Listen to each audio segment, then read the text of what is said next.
Welcome to another episode of Spoiled Anime. As always, I'm Joseph, and with me, It's Adam.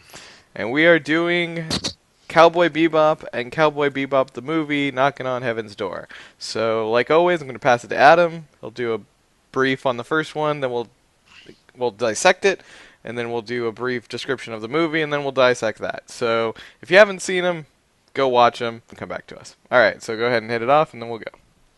Yeah, so essentially, Cowboy Bebop is follows the starts off with just two bounty hunters and just kind of their adventures that they go on as they track down people and try and make ends meet.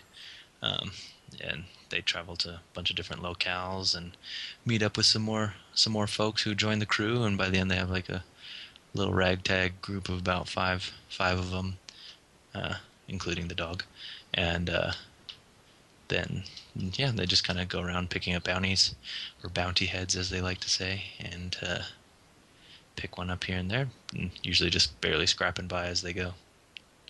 Good old space adventure. This is a very mainstream, very stable one, and it works out very well if you just want to kind of get your feet wet into something different. Maybe you're If you haven't, listening to what we're saying, but you're like, I'm not really. I'd rather listen about it than watch it. This is one where it's really more worth it to watch it than to listen to us talk about it, because I don't even think we'll whether probably be able to really do it justice as it deserves. whether you watch anime or not, if you haven't seen this, go watch it. It's Exactly. really good. Like visually, music, the whole play. It's just really well done. One of what I mean, it holds up. I mean, I watched this is one of the earlier full series that I ever watched, and 10 years later, it still holds up. Exactly. I could still watch this and enjoy it, and just sit and enjoy it. It's a great show. Yeah, this is one of those things that when I'm feeling sick and I'm just in bed, this is one of the things that I put on to watch. Because you can just close your eyes, like the music, listening to the music, or watching the story unfold visually is just awesome. And it gives you some crazy dreams if you're on medication. But that is an entirely different story. So, all It's right. probably medication, but Probably the medication, but all right. So we both enjoy it. So go and watch it if you haven't seen it yet, or if you have, we're going to do what we always do and dissect it. So all right. Obviously, Spike and Jet, first two characters that you meet.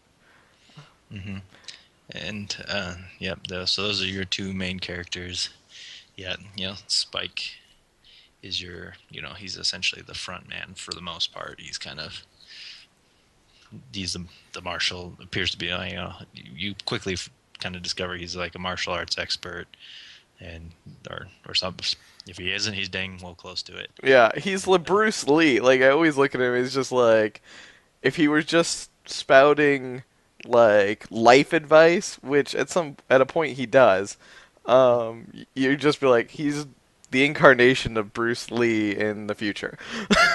he's Spike's the main character of this show. You follow him. He's usually the point of view you're following during all these adventures.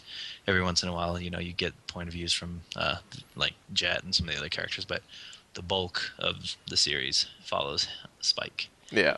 Um, you know, he's kind of usually a pretty mellow character, a sense of humor, but he, he has his moments of serious and always badass. The look of him, and in general, actually, the whole show, I found that it's actually very much inspired by Lupin. So like if Oh, you've okay. never if you've never seen Lupin, if you've seen Lupin, you can tell when you look at Spike that he's very similar in his animation to the general look, kind of a little bit lankier, a little bit of bigger, like little bigger in the hands. Kind of that's where this whole actually show is inspired by Lupin, because each episode kind of is self-contained. You have this ragtag group.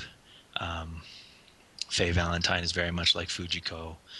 You have the main character who's kind of the front man who's kind of charismatic in his own way, and then you have his stable partner, which in this is Jet. for Spike it's Jet, but Lupin it's Jigen.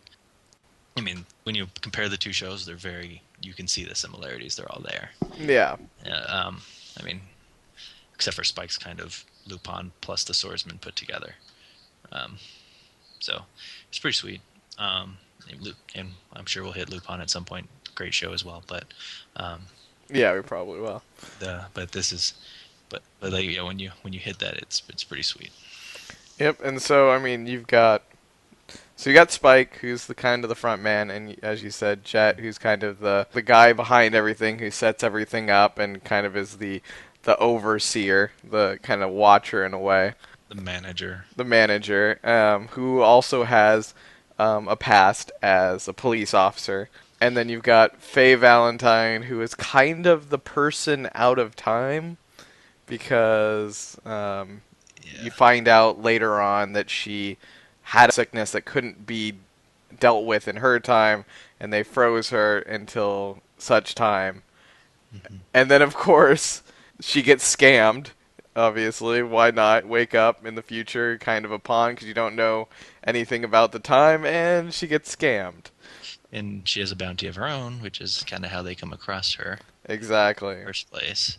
But she kind of falls into falls into being a part of their group. That's kind of this center three core. You have Spike's your front guy. He's your he's your charismatic guy. He's also in a The way brute force, in a way. yeah, yeah, I guess. I mean, he's the fighter. He's also your front man. He's also oh man, I'm totally forgetting the word here. What it's just gonna hit me later. But I mean, he's essentially the guy who can manipulate his way into a situation, usually just by kind of meandering his way into it and figuring it out. Hmm. And then you have Jet, who's like your stable guy, like we said, and then Faye is she is the sexuality of the show. She is she and just like Fujiko, she uses her sexuality to her advantage, and she's maybe a little less in your face about it as Fujiko, which is hard to believe when you watch the show because she's still pretty in your face about it. Yeah.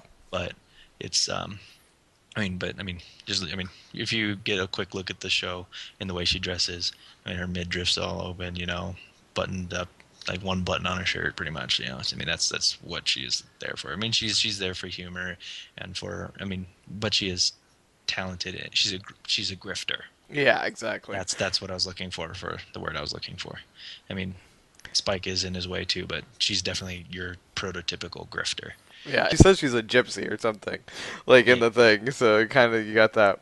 You never know if they're gonna stay or, you know, she always kind of hints like she's taken off, but then she comes back, and so I mean, she's out for herself, but she's part of the group. exactly. And yeah, I And then mean, you've got Ein, the supercomputer dog. yes, which also comes with Edward, Edward, a, exactly. a computer hacker. And I'm not even gonna attempt to say the long true name that she gives herself, Just because say it's a tongue twister. just say Radical Edward. Yeah, radical Edward. Edward Wong Hao Pablu Tavaruski the Fourth or something like that. Exactly. Yeah, there you go. Yeah, I think you just nailed it. If you didn't, there'll be a comment about it. That whatever. Yeah. So And those are essentially the group. but I think her dad calls her Francoise. Yeah. Francoise, who is like this ridiculous character who is retardedly strong Yeah. and like and houses Spike.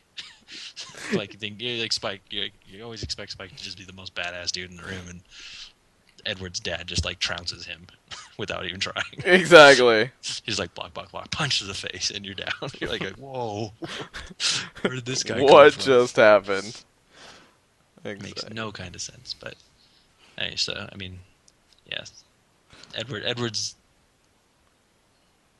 Edward's role in this show is, I mean, almost purely comedic effect, but she also serves as an information like uh, tap, Yeah. much like say would be a big example everybody would know, like Hermione in Harry Potter. Like when you need information, this is the character who gives it to you, Yeah, it's like because Hermione and Luna Lovegood in one. So like you, the Strange and the Bookworm, like all together. absolutely, that's a perfect way to, like, if you were comparing it to Harry Potter, that's the way to do it. Yeah, she's quirky, she's weird, but she also has a vast amount of knowledge and access to knowledge, and she's I'd almost say, a good way to put it, she'd be like an autistic smart person. She's so strange, she doesn't really quite connect to people, but she's very fun.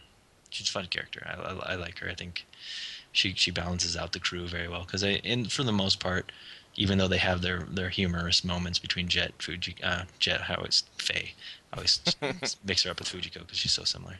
But between Jet, Spike, and Faye, I mean, she brings the much more levity to the moment, because those three characters are very serious in a lot of ways.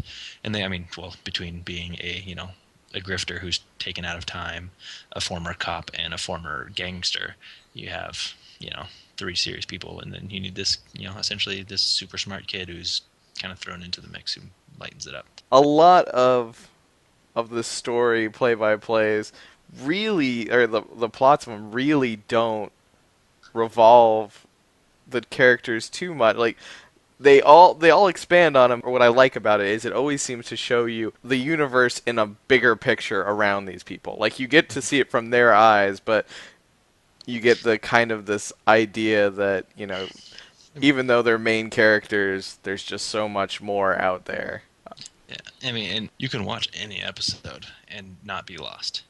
I mean, there might be a few little things that you're not getting, because throughout the season they do kind of give little hints about the characters here and there, about their past and things like that. And then they have those two episodes which are linked together, and then was it the end? Is what's that? The last two episodes is when Spike kind of Last Spike's three, I think it it's is. last. Is it three? I thought, yeah, but.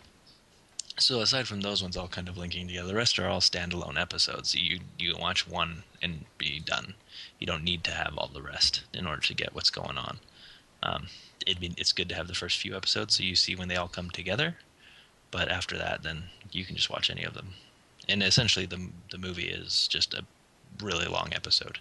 Yeah. Uh, but they're, I mean, each episode is like has a musical theme to it, essentially, like whether it's rock or a waltz or a jazz music or whatever. I think the overall theme of the show is jazz, but each episode does have, like, the trucker episode is definitely a rock themed episode.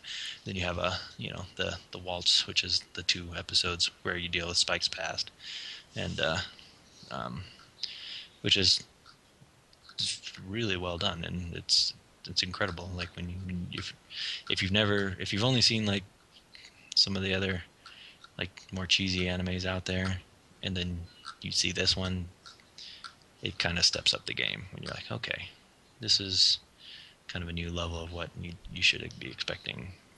As you said, each one is standalone. Ones with really just depressing endings, but at the same time, you go away and you're like, was a great episode.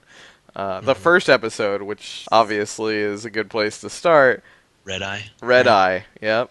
Yeah, that's it. And just an amazing one because you think, oh, through this whole thing, this chick has kind of like looks like she's pregnant, and you're like, oh, wow, and they're just trying to escape the planet, but they've done some stuff to get the ability to leave, Yeah, and it ends with, you find out that they're on a bounty to go stop these, like, two kind of tragic characters from escaping. It creates a good aspect where you see these two characters that are the bounty, and you did start off at the early part of the episode where the guy uses the drug and he's able to dodge bullets and craziness, and, like, basically massacres this whole group of people who try to come kill him.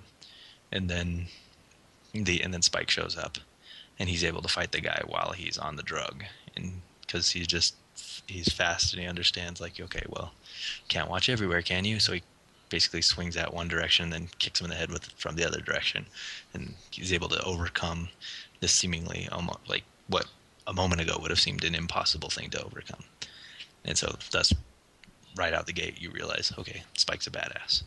So, um, And then so you kind of get to feel for not so much the male out of the bounty that they're going after, but the female who's with them. She's just kind of there, almost seems like almost just out of circumstance. Like this is the guy she cares for, and she's just trying to get away.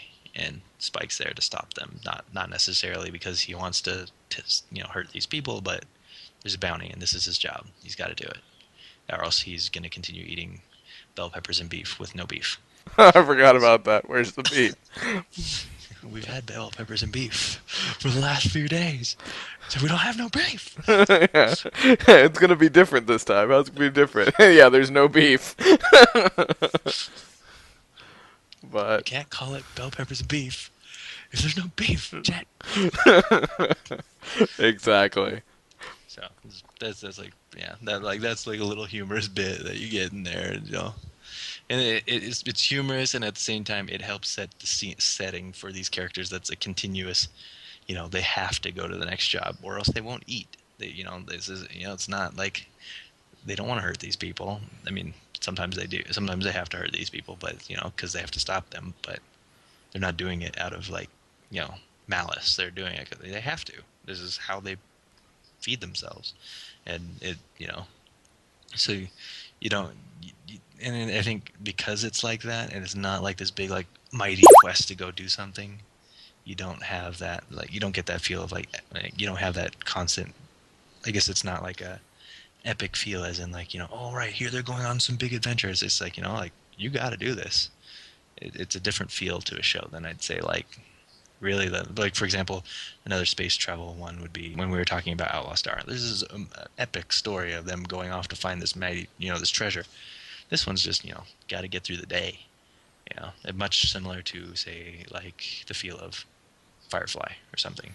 They're just Yeah. doing a job to get through the day. Exactly. And you get the how big the universe has become in this because there's a gigantic space station that's a casino. You Hmm. have these jump gates that they show you that they have quite a lot of battles in. And there's the truckers are essentially, these spaceship trucks that are just crazy huge and there's so many terraformed planets now that these guys are bouncing around through them. So it gives you this feel of just like how big the universe is and how small this group of characters are, and they're just kind of trying to survive. They're picking up bounties where they can. Yeah, that hurts my heart a little bit. I just found something that I guess they were talking about doing a live action movie with Keanu Reeves is trying to position for Spike. Yep. Yeah, there was a That was thing. that was that was 3 years ago though, so Yeah, I think it I died. think that died. So thank God. Keanu Reeves, while being in many fun action movies, he's a terrible, terrible, terrible actor. Yeah, exactly. I don't understand. But whatever. That's a whole nother story. But Yeah, and then obviously Spike's backstory slowly kind of gets brought out because mhm. Faye gets interested in him, and she kind of wants to find out. So, of course, who's she gonna go to but Jet? And And Jet, she tries to find the girl from his past, and find out does she even have a chance or whatever, and like what's going on with this other girl that like Spike's really caught up on, and and then that leads into them fighting, finding out about the he used to be in a gang, and yeah, the Red find out Dragon about crime syndicate. you find out about a vicious his Yeah, name. vicious. They were apparently like they were both enforcers or whatever, Yeah, and yeah, so, yeah. Essentially, they were both like top enforcers slash assassins for this crime syndicate, and Spike just wanted to get out with Julia. I think yep. he tries to get away, and that doesn't go so good. Yeah, that didn't work Yeah. out so well. Uh, And then, of course, you've got and I kind of always going back to it, the music, which is just amazing. hmm Yeah, like if you, I mean, I don't know, like for anybody, like this is always one, like people who are naysayers about anime or naysayers about just like animation in general, like saying like cartoons are for kids, like you need to watch this show because this is a very good show in general. It's like if you can give it a chance, sit down, watch an episode or two. And if you walk away saying, I still think the animations, can't be done to tell good stories, not and it's still just for kids, then I'm sorry, you have no taste. That's just the truth of it. But Yep. But and one of my favorite episodes is the one where they're all essentially drugged out. oh yeah, the What? mushroom samba. Mushroom Samba. Yeah, Best that episode. episode's fantastic. Because Jet is sitting in his room, Just like when laughing at his trees. laughing at his trees, and he's like moving side to side, and they're swaying with him. And then later on, Spike is running by, like on his little freak out, and you hear Jet say, "So that's the meaning of life." So apparently, he learned the meaning of life while And on. then I think like immediately he goes, "What did I just say?" Yeah, He's like, "Damn it!" Like you can tell like he's like oh I'm not and then Jet's stepping on or Spike's stepping on the same like 3 steps of the staircase for thinking that he's on an endless staircase. yeah. And then he passes a frog, and this is the stairway to heaven. Shut up, stupid frog. Like, and the only one who's not high is Edward. Yeah. And what Faye's trapped in the toilet. Yep. She thinks she's drowned, or she thinks she's in water. Yeah. And yeah, that's just a good humorous episode. Like to me, and that I think I'm trying to think overall. For most animes, there's a filler episode, like an episode that's maybe just straight. Like Outlaw Star had the Sauna Planet episode, Mhm. where like I mean I mean as far as the rest of the episodes go, like that's a pretty cheesy kind of filler episode, and I think Mushroom Samba is like the closest to it in Bebop, and it's still a great episode, like overall. And Well, I think there was the thing that mutated from the fridge. Remember they left the thing in uh, the fridge? it was well, I think that was kind of a weird episode, but like it was like an alien creature that was like taking them all down too. Like Yeah. so it was. I mean, even their filler episodes, like I'd say those two are probably the closest to filler Closest. episodes. Yeah, exactly. But they're still very interesting. Like Oh, the I Spike thought that thing. was actually one of the best episodes cuz it was like it And was and who defeats it? Edward, because he Edward leans over, grabs it, and eats eats it. it. Yeah. It's like it's phasing everybody else. Like Yeah, just okay, I'm good. Back to sleep. yeah. It's. I think that one's almost reminiscent of the episode of Firefly where like Mal's like running out of air Mhm. and it's kind of flashing around everybody. Like, but I guess I mean in the sense that like they're both they almost there's like this impending doom kind of thing going on in that episode. But that one's kind of funny where Jet's trying to chase it down with a blowtorch and everybody else has like been hit by it. And Yeah, and they were trying to like blow it out the airlock and like lights his cigarette with the freaking flamethrower. yeah. They like lights half of it off. Yeah. It's like dang it. But I mean, the way they do it in the slow kind of where they have at the end, which is essentially kind of the inner monologue, couple of like last minute, maybe minute and a half. That one is just the best because it's just like talking about better make sure you just don't leave stuff in the fridge, like unknown stuff in the fridge, and then it just goes skittering by her and she eats it. It's just like Because it wasn't like that. It was essentially like a space lobster that they stuck in the fridge and they yeah, left it there. They forgot it was there and left it there for like forever. yeah, exactly. And they opened it up and it was this big nasty monster of a thing. Yeah. Because I think Jet was hiding it from Spike, so Spike wouldn't eat it or something, and they just like got lost and forgotten, and yeah. Yeah. Oh, and I probably should just to go back here for a second. Probably does to mention the opening of this show. Oh Is yes. fantastic. If the opening of the show doesn't catch your attention and just kind of give you, I mean, a good feel of the show, then yeah. Yeah, So exactly. And we're going to do. I think our last episode will be a showing of 5 each opening videos that we really like. So obviously, I really like this, and I'm sure Adam really likes this. So one of the one of us, it'll be in our 5 for this. Mhm. So I mean, if you have not seen this and you're just listening to us, come back for that episode at least if you haven't gone and done this yourself, so that you can see the opener and see what a fantastic job they do on Yeah, that. I mean, I find myself humming the theme song of this well after. Like, I think we movie should change to the movie now. and So, Cowboy Bebop the movie, or in Japan, Knocking on Heaven's Door. Um, you can go ahead and listen. give the synopsis for that one, and then we'll. Yeah, I mean, this essentially it's just a long ass episode. Yeah, it Um, really is. is really what it's all about. But it's except for this one, kind of the theme on it is it's a few days before Halloween, and they kind of end up having to stop a deadly virus, and this uh, bad guy who's I think his name's like Vincent. He's somehow been affected by this virus and made him super strong or something, and so everybody's on a manhunt for this guy, and he's kind of releasing this virus, and he's threatening to unload it essentially on a big city or planet or something, and they're there to go take him down. I guess would be the way to put it. Yeah, yeah, It's releasing it on Mars, yeah. I mean, it's which on is Mars. Spike's birth planet. Yeah, and the closest they ever get, they never. I don't think they ever go to Earth. Like, I don't remember them ever going to Earth in the show. I don't. Cause where did they pick up Edward? That wasn't Earth, was it? No, it wasn't. It was. Like some other crazy planet. Yeah, Yeah, but so I mean, essentially, this is just a really long episode, and with some more intense animation at some points, and some good, condensed, yeah. And the condensed. Vincent guy is essentially like the anti-Spike in a way.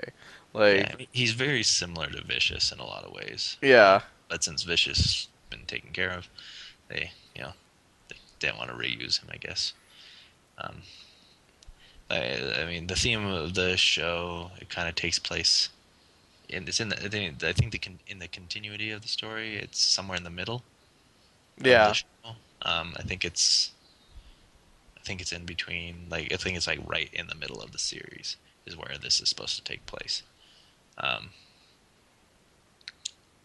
I mean, the opening scene in this movie is I mean, it caught my attention. I was like, man, that's a badass opening because he just kind of strolls into the middle of this like convenience store getting robbed, old ladies like being held hostage, and the guy's like, I will shoot this old woman. He's like and he just like pulls his gun on him anyway. He's like, he's like basically, I'm not police, man. yeah, He's like, and he just like blows the dude away. And she's like, "Oh, you goddamn cowboys, bounty hunter." He's like, what? He's like, oh, who are you? He's like, just your local bounty hunter, ma'am. yeah, Like, and then it has a pretty good musical opening as well. After that little sequence, it's not the same one from the show, but yeah. No, it's also very good. Damn, I keep hitting the damn thing. Can you but hear that when I do that? no, I didn't hear it. Okay, good. But But yeah, no, I mean essentially it's just a longer show, but I mean it was still good. Yeah, Spike has some really badass fight sequences with a female cop or a female investigator, and then also with Vincent. And oh man, the scene when they're fighting on the train and Vincent just like jams his hand into his pec and just like like you just hear like the sound engineer or whatever the sound guy on this movie when like he's just like his tendons and muscles are just popping out of place as he's like twisting his pectoral muscle. So yeah. it's like, whoa, that's gotta hurt. I remember seeing that scene the first time. I was like, ow, like, that's not cool at all. Because he's just like, they're like, this is another example of somebody who can stand up to Spike and actually, which is good. I think that's also a good thing about this show is the main character is not ultimate badass all the time. Like, Yeah. he can be beat. And It's not like one of those things like, I was just pretending to let you punch me in the face a couple of times so that I could set this up. It's like, yeah, no, he's really getting rocked. yeah, it's not like like for say like Goku, who just constantly just owns people, and then even when he's losing, he's like, well, I wanted to let everybody else have a chance. Now I'm going to turn into Super Saiyan a billion and kill everything. It's Yeah. like what really? And this one also has a psychedelic um, couple of scenes in it. When I think the drug, like when the drug goes out, because doesn't it go out or something at the very, uh, like towards the end? well, I think I think it gets dispersed, but they also somehow diffuse it. I Yeah, can't it remember. was the snow or something, wasn't it? Yeah, Like, and turns into a snow, and yeah, it's pretty good. yeah, Yeah, it is. It's got some visual. Like this is another like very visually stunning. You know, yeah. The guy who did it, I'll just say his last name because I think it's Wannabe. Like Watanabe. Watanabe. Wow. Everybody's like, oh my gosh, you don't know how to say Japanese last names. No, I apparently don't. but but yeah, he was It, like, he was trying to give it apparently a live action look, and so he was very happy that because it was like is a bigger, he got a bigger production value for it, and wanted yeah. to give Well, it. I mean, this is gonna be the theme of anime in general. Why Japanese animation, in my opinion, maybe up until recently, and even in a lot of ways still, is levels and levels far beyond what American animation is. I mean, at first they were greatly, influenced. I mean, you can always easily look up like influenced by Disney, which is what influenced Japanese animation to begin with. But the big thing is they didn't have the real estate in order to produce big budget movies like we did here in America. Yeah. We have open, expansive areas. We have big areas where they can do that. Japan doesn't have that kind of space. They got to, they got about California to fit everybody on, and that's it. Oh So, yes. Other good point about this is there's no replaced voices. It's the same voices. So all the voices are the same from the show to the movie, I didn't think which is about that, good. which is a huge thing. So Yeah, which is rare, but but the thing is, for Japanese animation, the reason it's good is because they could produce these movies that are high caliber, high caliber. A lot of these movies could easily be a full budgeted Hollywood movie, but they didn't have the space or the resources to do that, so they can animate it instead, and they can get all these effects and things like that you couldn't necessarily get out of a live action movie or a CG movie at the time.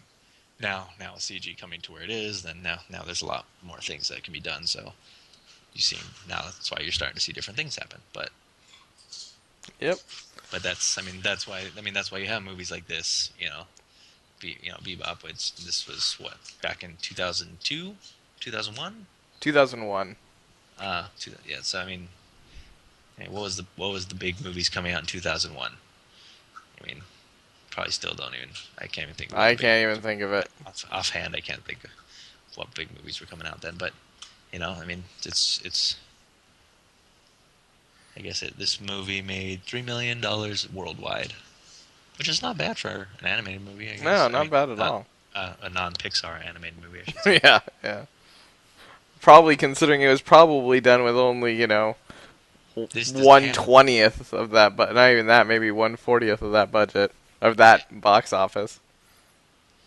yeah. I mean, but I mean, I don't even know what the budget on would be on this, but it's crazy. I mean, it's a really good movie, and yeah. While part of me, like, just seeing that they were thinking about doing a live action of Bebop, part of me thinks that would be cool, but part of me doesn't. It's one of those ones I don't want to see get messed with. It's like some of the certain things you just don't touch, and this is almost one of them because it's so good by itself. Yeah, exactly. And it's enjoyable, and it has a lot of, like, when you first see it, it's one of those things like you have memories of seeing it that first time, and you don't really want them taken away by a live action movie that might just be horrible. And it's really rare because it's one of those things that sometimes I like the idea of having, the continued, saga or the revisiting of these things to perhaps go farther than the originals did, but sometimes it's just like don't mess with a good thing. This was a Yeah. good series, good movie, you know. Don't ruin it, exactly. Yeah. Because, as we all know, Avatar is kind of my weight scale on that because it's like I like Avatar: The Last Airbender, and then they created the Last Airbender movie, and it was horrible. And granted, that's a whole entire can of worms, but that is what I now fear for a lot of Animations. animations that I enjoyed. You know, To those out there, should I ever become rich and decide and make a movie, and I decide I'm gonna make a pet project of turning an animation into a movie, I can tell you right now, it's gonna be Lupin the Third. actually, it would lend well. It would lend well, and My whole thing is the way it is perceived in the show would be like people talking about Lupin, like he's been kind of talked up to be like this legendary, like unrealistically possible things he does, but then the rest of it would just be a solid heist movie. So nice. that's my plan. But we'll see. One day when I'm rich and famous. There you go. Well, alright. Well, I think that essentially closes it out. Most of the time we say we suggest, but this isn't a suggestion. Go out and watch it. Regardless if you like anime or you don't, you'll enjoy it. It's a good piece of storytelling and good piece of animation and music all around. It's just really good. You need if you honestly, this is one of those. There's just some things that I'm like, oh yeah, you can watch it, you'll enjoy it, you might like it. Like to me, like if you haven't seen this, like it's your loss. Alright, so that is the end of this. Cowboy Bebop. Go watch it. 2 thumbs, way up, whatever you want to. However you want to judge the rating scale. It's Yes. the highest as possible. If you So, just and if you just finished watching it and you're like, oh man, I need something else that's kind of like it, go to Samurai Champloo, made by the same people. It's also very good, but we'll get to that one another day. exactly. Alright. Again, descriptors, what me and Adam are doing, hopefully at this week when you see this. Obviously, if you're seeing it way far in the future, then none of it's valid. And as always, subscribe, and thank you for watching.